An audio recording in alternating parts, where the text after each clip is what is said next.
মাহমুদুল হাসান, আমরা gluten free casein free খাদ্যের কথা বলছিলাম, যেটা কিনা আমাদের অটিজম পুষ্টিসম্পন্ন শিশুদেরকে দেয়াটা সঠিক। বিশেষজ্ঞরা এমনটাই বলেন যে এটা তাদেরকে দেয়াটা উত্তম। তো সেক্ষেত্রে আসলে গবেষণা কি বলছে?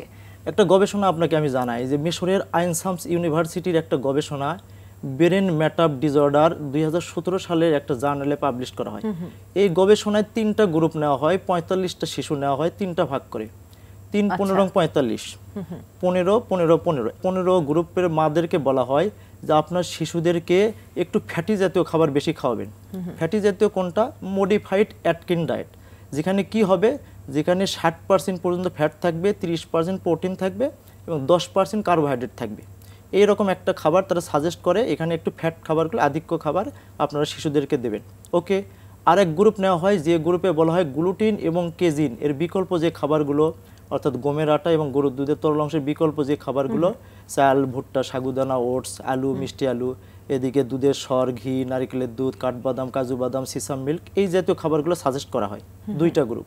তৃতীয় গ্রুপকে বলা হয় যে আপনার শিশুদেরকে আপনার যা খুশি খাওয়াবেন। এইবার 6 মাস পরে যে রেজাল্টটা আসে, এর মধ্যে দেখা যায় যে গ্রুপকে একটু ফ্যাটি খাবার খাওয়ানো হয়েছে, এই গ্রুপের মাধ্যমে সোশ্যালাইজেশন এবং কগনিশন লেভেলটা অনেক বেশি। তার মানে সামাজিকভাবে তারা মেশার যে সক্ষমতা এটা বেড়েছে এবং কগনিটিভ লেভেলটা হয়তো ব্রেন ডেভেলপমেন্টটাও তাদের বেড়েছে। এবার আসি যে গ্রুপকে গ্লুটিন এবং কেজিন এর বিকল্প খাবার দেওয়া হলো, এই গ্রুপের মধ্যে স্পিচ এবং বিহেভিয়ার ইস্যুটা অনেক বেশি। তার মানে কি? স্পিচ অর্থ হলো হচ্ছে তাদের যে স্পিচ ডিলের সমস্যা ছিল এটা আগের চেয়ে অনেক বেশি অগ্রগতি লাভ করেছে। এবং পাশাপাশি বিহেভিয়ার অর্থাৎ অস্থিরতা বলেন, তারপরে অন্য শিশুকে কামড় দেওয়া বা অবাঞ্ছিত যে আচরণগুলো আমরা যে দুঃখ পাই, এই আচরণগুলো ইমপ্রুভ হয়েছে। গবেষণাতে বলছে যে গ্লুটিন ও কিজিন ফ্রির খাবারগুলো দেওয়ার পরেই তারা উন্নতিটা লক্ষ্য করে। এবার আমরা যদি একটা কাজ করতেই পারি যে কিটোজেনিক বললেন যে একটু ফ্যাটি খাবার আর গ্লুটিন কেজিন ফ্রি খাবার, তাহলে এই 2 গ্রুপের মধ্যে উন্নতি। তাহলে এই 2টা গ্রুপ যদি আমরা সমন্বয় করে নিতে পারি, তাহলে আমরা ফ্যাটি খাবারগুলো এর সাথে সমন্বয় করব। কিভাবে সমন্বয় করব?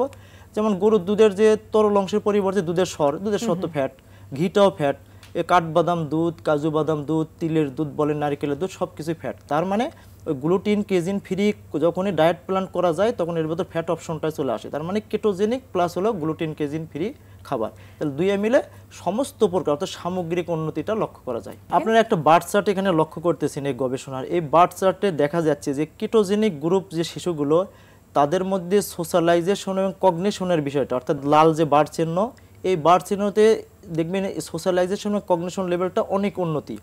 কিন্তু এর পাশাপাশি যে গ্লুটিন ও কেজিন ফ্রি যে খাবারগুলো যে মায়েদেরকে বলা হয়েছিল, এই গ্রুপের মধ্যে 6 মাস পরে দেখেন এই গ্রুপে স্পিচ এবং পাশাপাশি বিহেভিয়ার বিষয়টা অনেক বেশি উন্নতির দিকে গেছে, অর্থাৎ 30 স্কেলের মধ্যে অনেকটাই 25 ছুঁই অবস্থা। এরপরে পাশে আপনারা দেখেন যে গ্রুপটা হলো সবুজ গ্রুপ, এই সবুজ গ্রুপে অর্থাৎ সবুজ বারের মধ্যে কোনো উন্নতি লক্ষ্য করা যায়নি।